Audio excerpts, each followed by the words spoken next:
Thanks for your interest in Black Eye 2. We've been working really hard on the second version. And why are we doing it? Because cameras are important. We've watched so much TV, so many movies, that we have a really deep subconscious understanding of how cameras move and what they do in real life. And it's important to get that stuff right. Black Eye helps you emulate those real life camera behaviors. It'll bring a lot of realism and believability to your camera work. And our new gameplay system for version 2, we think is going to transform how people work with gameplay cameras. Let's get into the gameplay cameras because that's a really big part of Black Eye 2. We see this world where if you want to push in the camera for a tunnel or look at something as you walk by, do camera cuts, or, frame it over a bit to one side because there's a boss battle. We see a world where you're tuning the cameras while you're playing. That's this button, save and play. So you run to a bridge, you have it go to a camera that's higher, and you tune the shot. Let's go higher. Let's change the composition. The game's running, and you go back and forth, and you're like, okay, let's try that transition. Is that smooth? Does the camera go up high enough? Does it go fast enough? And you're creating this stuff while it's happening. Okay, let's get you set up. Install. Really straightforward. Go to your Fab page. If you've bought us, we're there. Go to Fab to buy Black Eye, of course, and then you can add it to your project. And then when you're in the project, go to plugins. You're going to have to turn it on. You'll have to restart. And then we strongly recommend going to our demo level. Fire that up. That's all this stuff, and it shows you how to do a ton of gameplay things. So here's some examples in the demo. This is an aim where we blend to looking at a certain world heading. So this is how easy it is to set up. We put a trigger volume, we give it a tag called aim, we create a camera, a new one. It's often a copy of the gameplay camera. Set that to be on aim. And this camera has got the recentering to point to a world and direction. So you blend to this camera and it's looking at this one direction. You can pick the heading and you can pick the pitch.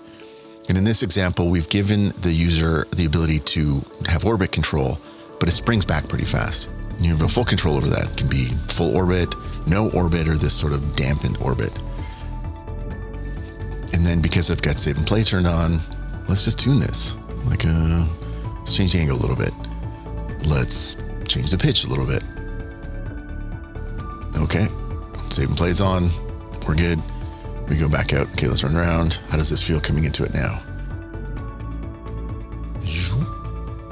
Okay, that's cool. A little low. Let's try it from the side. And instead of typing a number and hitting compile and hoping it works, your iteration loop is, insanely fast because it has to be. So let's, for giggles, we're going to change the lens. We're going to go a little more telephoto. Let's see what that looks like. We come in, blend to the telephoto lens. We're going to just change this heading a little bit more. Change the pitch. I don't know what I'm doing. I'm just framing this thing better. You get where this is going. You can set up a trigger volume and have the camera look somewhere specific and control how the user orbit input feels. Very powerful. Tight spaces. Places where you want to change the orbit camera because of a world thing. Here's how to do it. Duplicate your gameplay camera, call it tight space, create a trigger volume, add a tight space tag, or whatever you want to call it, of course. Put that tag on your camera. Now we're going to use a default blend to go to that. We'll talk more about blends in a bit. And make this camera have a smaller orbit. Boom, you're done. It's that fast. Boom, you want your camera to be higher, lower, look to the left, different input speed, whatever. Trigger volume, tag, and you go. Just tweaking this a little bit. Let's just make it go a little bit higher. Notice too, the collision will still look at the bone when you collide. So, you're not just looking at the center of the character. You can control where the camera looks on a collision. In and out. So fast to set up world relative camera behaviors. Look at that. And we're back to gameplay. Easy. The interesting cube demo. This uses something called the black eye cross camera. And what it does is the cross camera can look at and follow two different things. And it gives you a control over the heading and the height between those two different things. The interesting cube demo here uses a direct camera reference. So you can use tags, or you can have a trigger volume like directly call the camera by putting it in the camera reference option. Because we've got the auto activate on the player, and I usually suggest keeping that as your subject one, we're looking at the player and we're looking at the cube. And just, this could be another player, this could be anything in the world. And then we've got a dynamic FOV on there, which is just saying, frame these two things, do some dynamic zooming. You can see the little white box. Look at that. Now we're framing those two things. And because we got save and play turned on, we can tune this while we're going. So this is the follow distance. And because we get dynamic zoom, it's effectively doing a Zolly. Hilarious. Pick the heading, pick the distance, pick your height. And this is a camera. The cross camera is relative to the two different things. Super powerful, really good for dialogue. Now you can play with the weights. So we just want to look at the character, or we want to look at the cube, or a mix of both. And then just play your game. Run into that spot. How does that feel? And look at that. You can see the white target go from targeting both. Boom. And now we're considering both. Camera's at a fixed heading. Let's just tune that a little bit. We believe in Black Eye that you work through the lens. We don't think you should type in a bunch of numbers in a blueprint and hope you get there. You work through the lens, you get the shot that you want for any given moment. It's like how a real DP works. It's like how cinema's worked forever. It's not a bunch of numbers. It's about what the frame does. Boom. Go back to gameplay. We've got a lot more examples of this stuff. Check out the demo scene. It's under Engine, Plugins, Black Eye, Demos. Fire it up. Look at all this stuff. We've tried to make one of everything in here. And if you're not seeing this, remember you got to turn on the, where is it? Turn on the plugin content, and that shows you all the content. Lots of fun stuff to play with here. Okay, let's get into the camera manager. This is going to control how all the cameras work together. So let's make a third person, one of the demo scenes. Thank you for making this epic. Here it is. We're going to drop in the orbit camera, and we're going to set it to auto activate on the player and to follow them. Now, just a little sidebar, check out the panel. We're going to talk about this more. And utilities, preview selected cameras. I'll turn that off. Okay, so now the orbit is in there.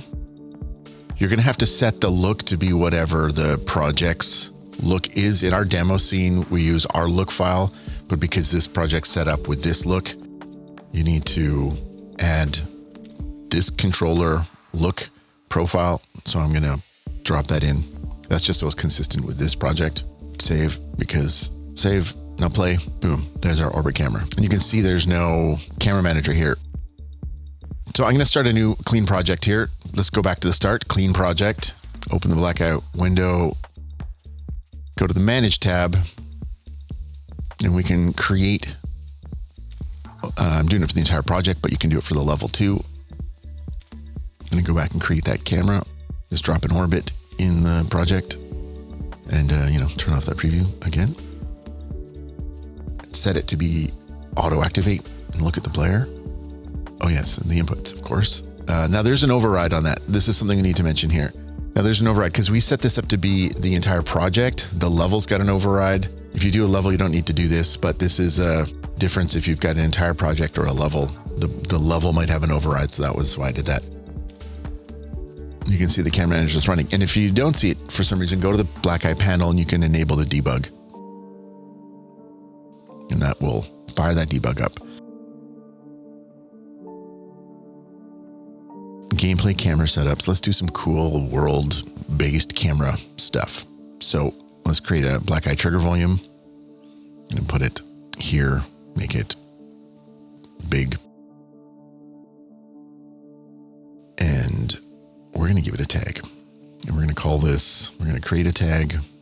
I'm putting it all with its prefix so it goes in the subfolder, but you can obviously organize this however you want. We're going to call it high. We're going to turn that on for the trigger volume. Now I'm going to duplicate the gameplay camera and I'm going to call it high. And then we're going to turn off the auto activate for the player because we don't want this camera to be first. We want the default camera to be first. We want this one to go when we trigger it on the high. And then let's go to this camera. Let's make a huge radius. Let's move it up high, follow up high, and save the level and hit play. And watch this. We run into the trigger volume. We use the default blend to blend to the high camera. Now, we blend back. Look how fast that was. Absurdly fast camera creation.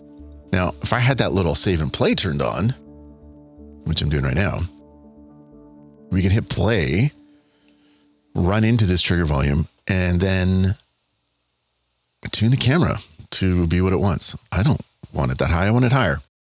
So select shot. What am I doing? Here we go. Orbit radius. Let's make it, I don't know. We're doing whatever. We're making this huge. Let's feel that out. Everything still works. Collision's still there. And then we blend back down. We want to create this world for you where it's super fast to create sophisticated camera behaviors based on world locations, animations, whatever. So how do all the cameras know how to blend and cut together? Well, that's with the blend list. So let's go to the demo scene because it has a whole bunch already set up. If you go to the black eye panel and go to the Manage tab, it shows the project's blend lists and you can hit the button and it shows them. Okay, let's go through this. Default. If no blend is defined, this is what it does. How long?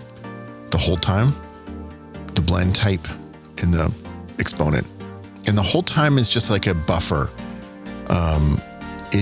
An event needs to be on a certain amount, that amount of time before it triggers. And then here's all your custom blends. So if I want to go from camera A to camera B, it's this long. If I want to go from camera B back to camera A, you can do it differently. You can define all of your camera to camera blends here. And then we've got wildcards, like the security camera. No matter what, we want to cut. So anything from this camera, whatever, anything to this camera, whatever. It's that easy. Very powerful. Okay, let's get into the orbit camera. The orbit camera there's a lot going on in here. So if you create an orbit camera and you attach it to a character, you can see what it does. There's the orbit rings. You can see it move. We recommend attaching it to the root bone because it tends to be the most stable. But practically, you're going to have a spawned character. So in our demo scene, we've got a welcome camera, which is the one that activates. And then as soon as you leave this trigger volume, we go to the default camera and it's set up to not auto activate, just it activates on that trigger. So we're in the welcome camera right now. You can see up here, welcome. And then the second you leave this little area, blend to default.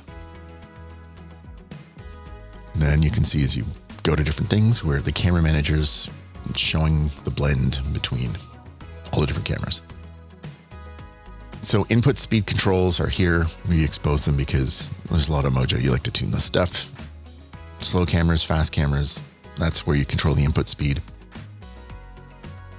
The auto recentering means if it's off, you orbit, it'll stay there. If you turn it on, after the given time, based on the speed, it's going to return the camera to whatever your pitch and heading centers are. You can have it be, absurdly slow like this, whatever you want. An interesting little side effect, if you get your recentering to 0 in a short time, the camera does a follow, like it's always recentering back to that heading angle. So you can see how the camera followed behind, but if I crank this up, the recentering speed to something big and put a delay on, then you can run around and the camera will not recenter to behind you. So the recentering is more than just recentering. It's also it controls how your orbit camera feels as you run around. Not a lot of controls, but a lot of different, behavior possibilities there. Okay, so radius makes sense. And this is how far you want the orbit to be. And then you've got clamps on your pitch, so you can limit it. So you can have the orbit only go up and down so far. If you set it lower than the floor, the camera will go lower than the floor. And if there's a collision on your floor, guess what? The camera will collide and hit the floor and slide along the floor. And note, we're looking at this point, so the collision works on wherever you're looking. Also note, if you set it over 90 or 290, the gimbal lock hits. That's just hard math right there. So straight down shots are not desirable. Okay, so the heading center. The heading center is you can have it return to behind the character, but you can also have it return to some other angle. And that's how he did the aim example here. And basically you're just forcing the camera to return to a particular angle on the character or pitch. Now here we're looking at the root, but let's look at the head bone. You can look at any bone. And because we don't have much damping, you see there's a little bounce on that? It's because the character's animation is coming into the camera system. And that could be cool or it could be annoying. Maybe you want to do a little roadie run. Actually, if you really want to do a roadie run, look at this. Look at the hand. We're tracking the hand on this Gears of War. I don't think this is how they did it, but it's, I don't know if this is the way you would want to do it actually, but it's kind of fun to see. You can look at any bone. Most of the time we recommend a root with an offset because the root's the most stable. So do a root and then do a look at offset and push that up. So we're not actually looking at the head. We're looking at an offset root bone. That's approximately where the character's head is. This gives you the cleanest, behavior. Then we got damping. I would stay away from these. We've got a trace amount on pitch just to decouple that. If it's at 0, the camera is hard pinned looking at that thing, which in this case is the root with a vertical offset. If we do the head with a hard pin, let me just fix that offset. It's cool. We're looking at the head hard pinned to the middle of the screen, but we're also going to inherit all of the motion that's on that, which depending on what you want may or may not be what you want. So just for giggles, we're going to put a ton of pitch damping in. The cool thing is that you've got a vertical decoupling of the character. But the tricky thing is on hard input controls, you're squishing against that damping. Like, look at this. And you probably don't want this. So our recommendation is to leave the look damping controls. Here's it on the side to side. So yes, the character is decoupled pitch wise, but your orbit's going to fight with it. So this is me showing you, hey, don't do this stuff. Probably that's what those controls do though. Useful in other areas. Screen space position's cool though. Look at this. All of your orbit is looking through the lens. These aren't world offsets. This is through the lens. And now we're orbiting around something that's not in the middle of the screen. So this is crazy for aim modes, peering around corners, like places where you want the orbit to not be in the center of the screen. Or if it is the center of the screen, you can bias it up a little bit. So it's, horizontally centered, but vertically you've got an offset. Pretty cool. You probably don't want to do this, but just to show that all our math works, congratulations, Gerald, you're a genius. Look at, we've got a roll, but the free look all still works. The orbit still works. Okay, so collision, usual suspect controls. You're looking down the lens. So that orbit push in will be kind of wherever you want. I've got it at the neck here, but you could have this be, whatever you want. And right here, we're doing the recenter time. This is way too slow. So this is like how quickly the camera comes back. It's almost like a rebound setting on a shock. So you push in and then boop, comes right back. You probably want this fast, but that's what that control is. And then the probe size, this is the sphere around the camera that's doing the collisions. So 30 is huge, bigger than the camera. But if you set this really small, you'll see that you can even kind of have the camera collide through the wall a little bit. Like this is too small. You can like see, behind the wall. So let's just crank this up a little bit. And this is the size of the sphere around the camera that's doing the collisions. And look at this, just to compare the UE spring arm. It's colliding, it's looking down the spring arm. But with our collision system, you get to assign where the camera's looking. So I'm just going to switch this over to run our camera. And then when you collide against stuff, then it pushes in. You have control over what that framing is on that, which you probably want. Modifiers and customization. This is an entire video on its own. I'm going to just touch on it here. Orbit cameras, we've got customization on your commonly used things. And what this lets you do is it lets you put in graphs to modify these different attributes based on another attribute. So here's an interesting example. We are going to change the FOV based on the orbit height. So as you're low, we're wider. And as you get higher in the orbit, you're more telephoto. I'm just going to turn off recentering because it's getting in the way. So look at this. This graph is controlling the FOV. So this is your overhead angle and this is your lower angle. And this is where, let's flip it around. Now you're telephoto when you're down low and you're wide angle when you're up high. This is an extreme example, but these are useful and there's so many different ways to configure it.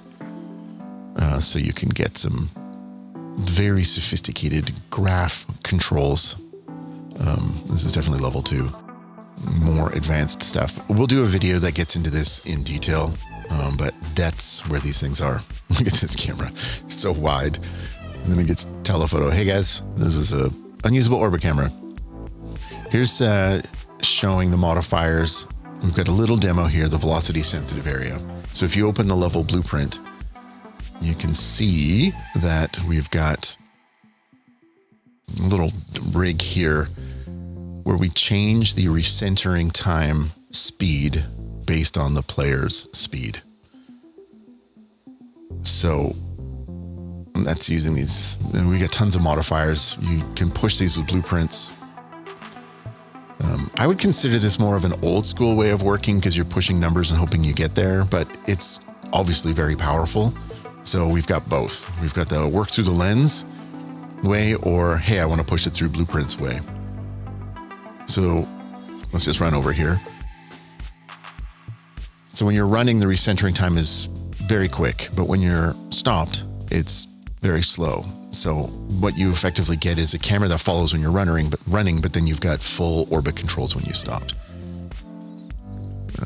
Obviously the sky is the limit for what you want to do here with the modifiers and blueprints. But this is a slightly overblown. Look at all these things, all the usual suspect controls for piping blueprints into camera attributes. Go crazy. The black eye panel, man, we worked on this thing for a long time. Corey, Andy, you guys killed it on this. We went nuts on it. Like the knobs actually are lit. Did we have to go this far? Like, look at this. The button, the lights on the buttons actually cast light. Why did we do this? Well, because when your UI feels good, everything feels good. When you hold a really nice camera, there's just something about it. Okay, so you can open it, go to window, open black eye camera. Let's go through it. You can just dock it over here. You can see the black eye viewport matches the perspective viewport. And if I select some garbage and pick a few lenses, that's the framing on those things based on that distance. So you can preview framing. If I pick a character, that's the framing Actually, even track the head. We get the right bones.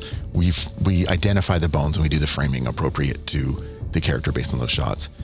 So you can preview what the framing looks like, which is cool. And you've got different lens packs. If you want to create your own, that's fine. I've made a whole bunch.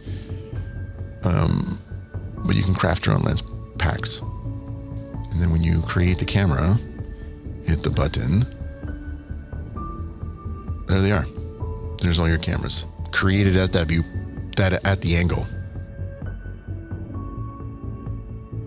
And they're all set up. They're all tracking the right bones. They've got the lenses set up. And you can adjust the composition through the lens right in the panel. The preview modes is a performance thing. Frames is super fast. Full looks dreamy. It's whatever your scene is doing, but obviously more expensive. And flat's a good compromise. You can still see what's going on, but it's really light. So these cameras are set up. They're tracking the character. They're moving. It's a very simple follow, but it's all configured. And this is a whole bunch of mouse clicks that we've turned into, 2? So dragging the composition in the window, and these little white dots show the pitch damping. So I'm just setting it to 0. And this camera is hard pinned looking at the character. Probably don't want that, but there it is.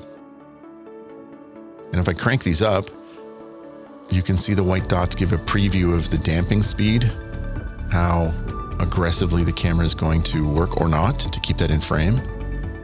Now the subject's going to move around the frame, but not as much as you might think. And the reason why is because the camera's also moving with the character. So let's go to the follow. And let's increase the positional damping. This is the camera's follow damping, and it's per axis. So you can listen to XY a lot, that's movement, but decouple from its up and down or anything, any combo in there. So now this camera is following the character, but with much more damping. I'm just going to go big numbers. 2. So this is like a really smooth Steadicam operator following. And you can see the characters moving a lot on the screen a lot because we've got a lot of look damping. So if we go back to that, we can now tune that a little bit and get this shot dialed up. And of course, all of this stuff's keyframeable. But the jam here is this camera now knows the shot that you want, and it's going to do it even if things change. So it's super fast to prototype stuff. Here I am just moving it around, and it still figures it out. And you might wonder, why does it transform down there? Well, because let's just adjust that a little bit more. See that pivot point? That pivot point's there because in real life, cameras don't rotate around their sensors. So we've got a control so you can set that rig up. You want a Steadicam? That camera's up high. So when it looks down, it doesn't pivot around its center. It pivots around the guy's hand on the pole on the Steadicam arm. And this might think like we're being, this might sound like we're being, really fussy. It's not. This is a real thing. We have subconsciously seen so much content that this pivot point thing is real. I'm just going to adjust the weight here a little bit. The cameras target multiple bones on the character, and I'm just biasing to target the head a bit more than the pelvis because I've moved the shot in. So we're procedurally moving the camera. We're procedurally aiming it. We can grab the camera and move it around, of course, and that rotation is emulating the Steadicam offset. This needs a bit more. Let's crank that damping down. And we like to think of it as you're guiding this camera operator to do what you want, but it's doing it in a very authentic to reality way. The camera's pivoting. The camera's looking through the lens.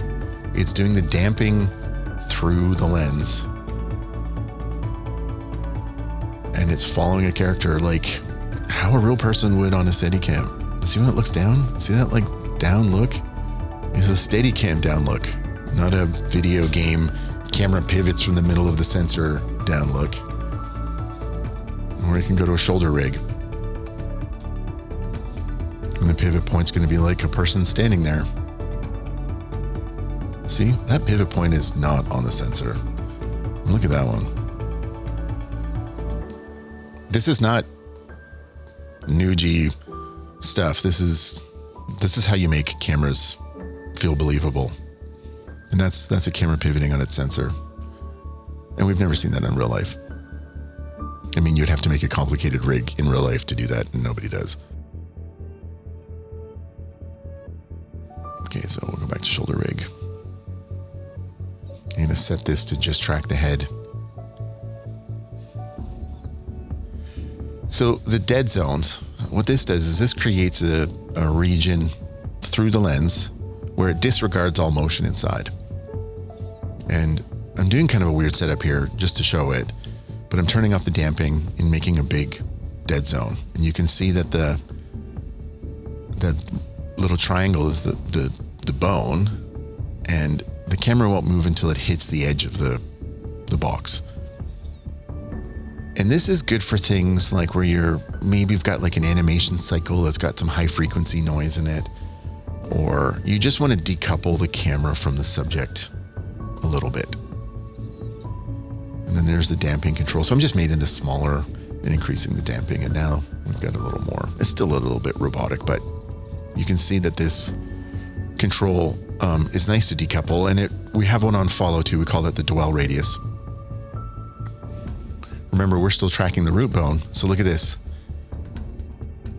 The character's root bone needs to leave that sphere in order for the camera to care. And I'm going to switch this to the pelvis just for giggles, because we'll see it a bit more. And of course, the camera moves up now because we've moved the whole follow operation to this new bone. So I'm just going to move that shot back. And let's just fix that shot. What you'll see now is the camera's not going to move until the character hits the edge of that. We were inspired by like dolly cam operators that aren't moving the camera on a dolly back and forth high frequency when the character moves an inch or two. They just move it when the character moves past a certain limit. So you can create these like bubbles around what you're following, and the camera will like stay put until the thing's really on the move, and then, okay, let's follow now. So that's what the follow dwell radius does. See, the camera's just sitting there all nice. And then, okay, now they're on the move. Okay, yeah, let's move now. But it's staying still until the character does move sufficiently, in any direction. The look enable button, it just turns the look on and off. So if it's on, you're going to have the dynamic look. And if it's off, you won't. So the FOV control here, this is the lens field of view. Let me just put a little bit more pelvis into this shot, or spine 03. And you'll see why, because we're going to do some dynamic zooming based on multiple bones. So when you set it to lens pack mode, if you've got a lens pack selected, that lens pack, it'll just click between them. Whatever lenses are in your lens pack, that setting will go between it. So if you've got a lens pack for your project, that's cool. And dynamic zoom turns this into subject size. So what you're saying is, I want this thing to be this big on screen. And this is really powerful. You actually can see when I move the camera, it's always a little bit because it's zooming to keep that thing that size on screen. And this is really powerful when you want to make cinematics, cutscenes, sequences, but you got variable things going on. So here we are, dynamically zooming, following when the thing hits the edge of the follow radius, and we're looking at the head and the spine bone.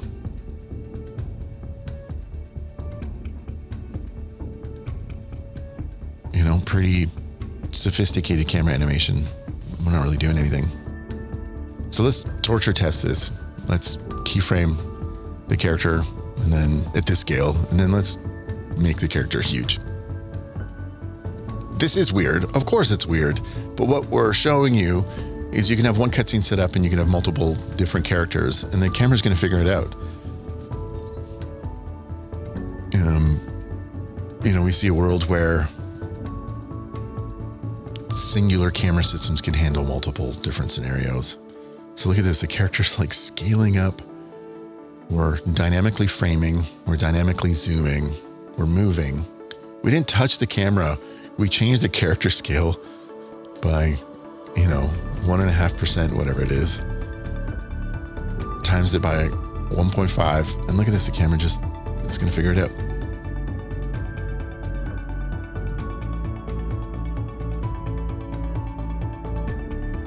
We know that you might not want to ship this if this is a cutscene, so bake it down.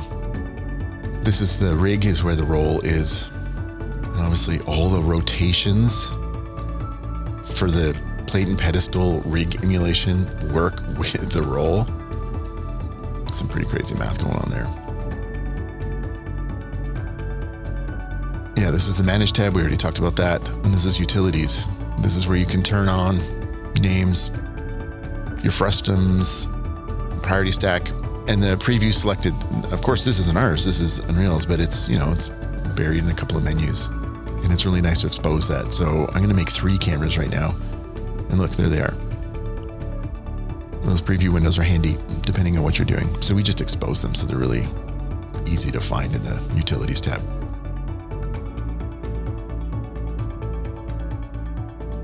Adaptive cutscenes.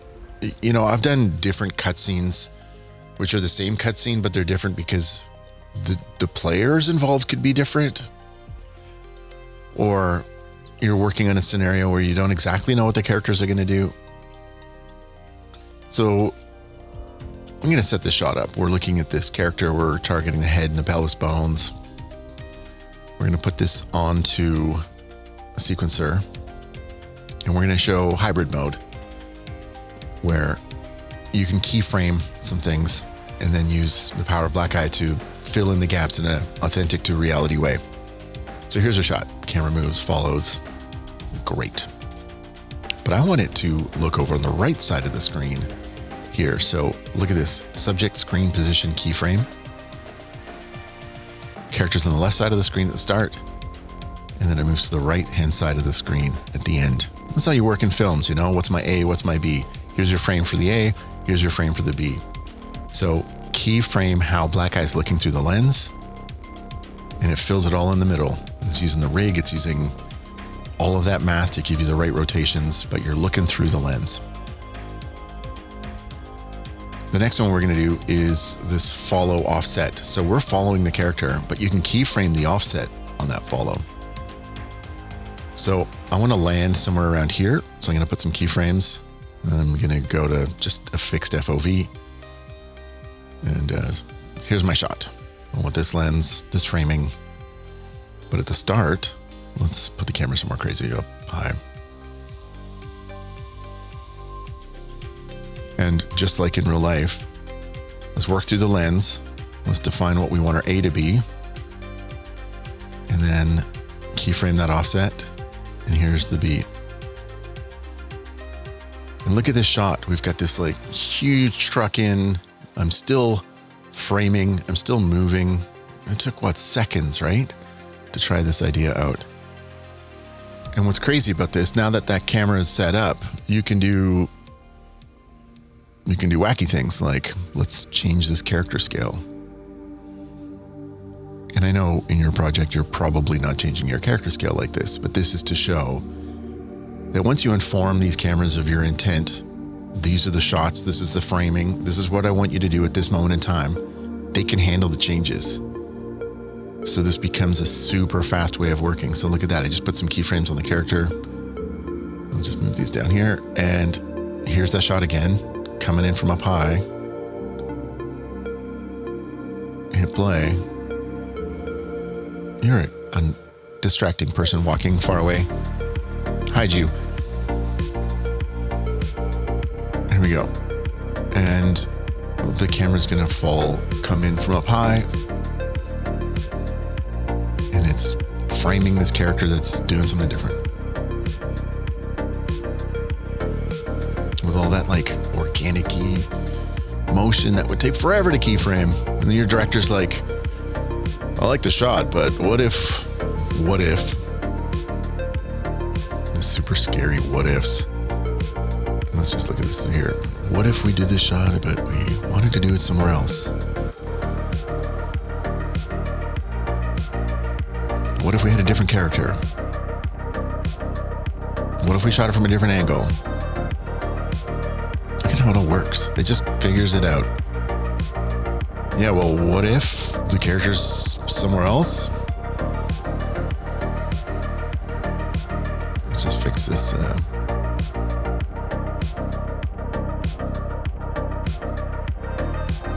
going to just new G this screen space composition. I'm going to go to the graph editor.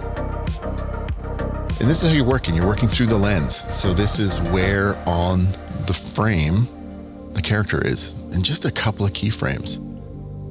I'll just fix that. And I want it to go from the right, but then to end in the middle. So see, we're on the left-hand side of the screen. The character does this strange growth thing, but you know, you get what I'm saying. It's we're handling this variable situation. Now we're looking on the right-hand side of the screen, but I want to end. Let's end with it in the middle. I don't like that. We're cutting off the arms. Not great. So we're just going to throw another keyframe in there and have the character in the middle of the screen at the end. And we'll check it out. We're on the left. We've got 3 keyframes controlling where on the screen. Go from the right to the end of the middle. And then look at this. We go from the right and then we end in the middle. But let's get kind of crazy. Let's just grab the character. Let's do it over here. We've still got all that heavy positional damping on. That's why the camera's taking a second to catch up. That's why it's a little goopy right now. But let's just move it somewhere else. And those cameras know the shot. They know what you want. They're still figuring it out. We hope that you can try out new ideas. You can work faster. What ifs aren't scary. You can create beautiful, amazing shots for cutscenes, cinematics, for gameplay. We're helping to make Unreal Engine one of the best places in 3D to work with cameras. Thank you for your interest. This is Black Eye 2. We hope you like it.